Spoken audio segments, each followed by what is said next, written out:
Did you know what really happened kapag namatay ka? Makakalimutan ka din ng mga tao, especially yung mga taong nakapaligid sa'yo, your family, friends, loved ones.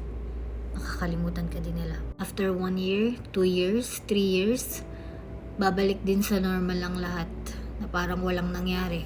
Alam nyo, kahit masakit, kahit mahirap, kailangan nating tanggapin na sa mundong to, wala talagang may pakialam sa'yo. But there is someone na totoong nagmamahal at nagpapahalaga sa'yo, and that is Jesus. Kasi nung una pa lang, namatay na siya sa krus para sa mga kasalanan mo. At dun pa lang, ipinakita niya na kung gaano kanya kamahal, kung gaano kanya pinapahalagahan. Kaya kung feeling mo hindi ka mahal ng taong mga nasa paligid mo, meron pa ding someone na totoong nagmamahal sa'yo, and that is Jesus Christ.